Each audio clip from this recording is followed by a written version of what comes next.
നമസ്കാരം. ബംഗ്ലാദേശിലെ തെരഞ്ഞെടുപ്പ് ഫലം പുറത്തു വന്നിരിക്കുന്നു.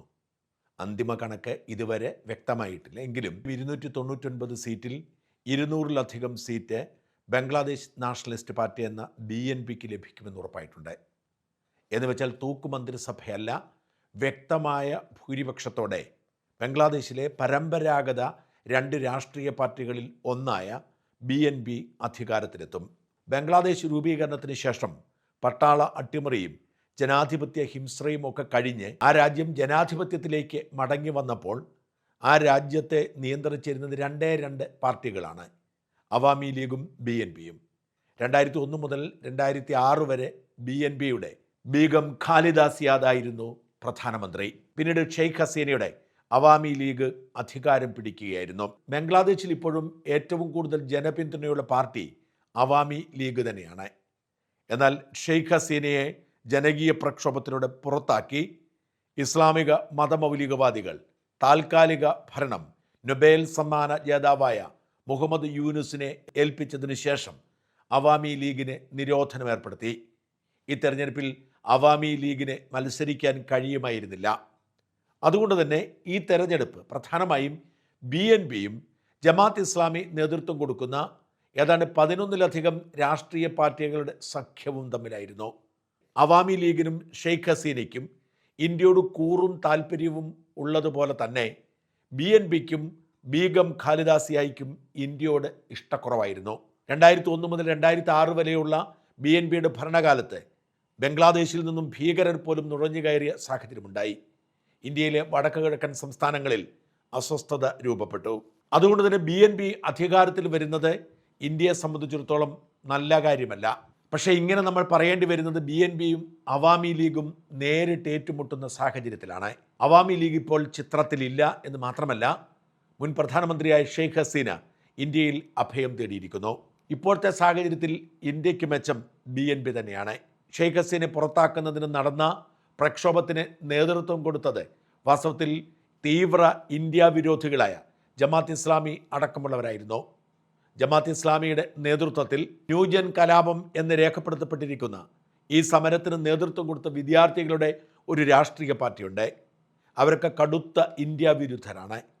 ഇന്ത്യയെ ഇല്ലാതാക്കുക, ഇന്ത്യയുമായുള്ള എല്ലാ ബന്ധവും അവസാനിപ്പിക്കുക എന്ന് വാശി പിടിക്കുന്ന ജമാഅത്ത് ഇസ്ലാമി സഖ്യം തോറ്റു എന്നത് ഇന്ത്യയെ സംബന്ധിച്ചിടത്തോളം സുപ്രധാനമാണ്. വാസ്തവത്തിൽ ജമാഅത്ത് ഇസ്ലാമി നേതൃത്വം കൊടുത്ത സഖ്യത്തിൻ്റെ രാഷ്ട്രീയ അജണ്ട തന്നെ ഇന്ത്യ വിരുദ്ധമായിരുന്നു. അതേസമയം BNP രാഷ്ട്രീയം പറഞ്ഞാണ് തെരഞ്ഞെടുപ്പിനെ നേരിട്ടത്. BNPയും ജമാഅത്ത് ഇസ്ലാമി സഖ്യവും തമ്മിൽ നേരിട്ട് ഏറ്റുമുട്ടുമ്പോൾ ഇന്ത്യ ആഗ്രഹിച്ചിരുന്നത് BNPയുടെ ഭരണമാണ്. അതാണ് സംഭവിച്ചിരിക്കുന്നത്. അതുകൊണ്ട് തന്നെ തൽക്കാലത്തേക്ക് ഇന്ത്യക്ക് ആശ്വസിക്കാം.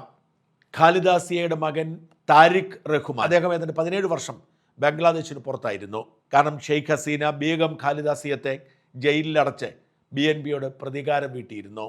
ഷെയ്ഖ് ഹസീന പുറത്തായതിനു ശേഷമാണ് താരിഖ് റഹ്മാൻ BNPയുടെ ചുമതല ഏറ്റെടുക്കുന്നതും. അതുകൊണ്ട് തന്നെ പുതിയ ബംഗ്ലാദേശ് പ്രധാനമന്ത്രിയാവുന്നത് താരിഖ് റഹ്മാനാകും. താരിഖ് റഹ്മാനെ പ്രധാനമന്ത്രി നരേന്ദ്രമോദി ടെലിഫോണിൽ വിളിച്ച് അഭിനന്ദനം അറിയിച്ചിട്ടുമുണ്ട്. ഇന്ത്യയെ സംബന്ധിച്ചിടത്തോളം ഇപ്പോഴത്തെ ഇടക്കാല ഭരണകൂടത്തേക്കാൾ ഭേദമായിരിക്കും പുതിയ ഭരണകൂടം. ഇടക്കാല ഭരണകൂടം ഇന്ത്യ വിരുദ്ധ ശക്തികളുടെ കൂട്ടുകെട്ടായി മാറിയിരുന്നു. ഇടക്കാല പ്രസിഡന്റ് മുഹമ്മദ് യൂനുസ് ഇന്ത്യ വിരുദ്ധ പ്രസ്താവനകൾ നടത്തി ഇന്ത്യയെ പ്രകോപിപ്പിച്ചിരുന്നു.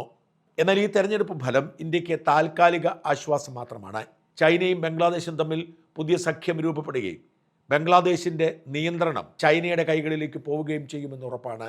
ഇന്ത്യയുടെ ഭൂമിക്കുള്ളിൽ ലാൻഡ് ലോക്ക് ചെയ്യപ്പെട്ടിരിക്കുന്ന രാജ്യമാണ് ബംഗ്ലാദേശ് എന്നതുകൊണ്ട് തന്നെ ചൈനയ്ക്ക് ബംഗ്ലാദേശിനെ സഹായിക്കാനും അടിസ്ഥാന വികസന സൗകര്യം വർദ്ധിപ്പിക്കാനും പ്രത്യേക താല്പര്യമാണ്. അങ്ങനെ ഇന്ത്യയിലേക്ക് നുഴഞ്ഞു കയറാനുള്ള സൗകര്യം ചെയ്തു കൊടുക്കാം എന്ന് ചൈന കരുതുന്നു.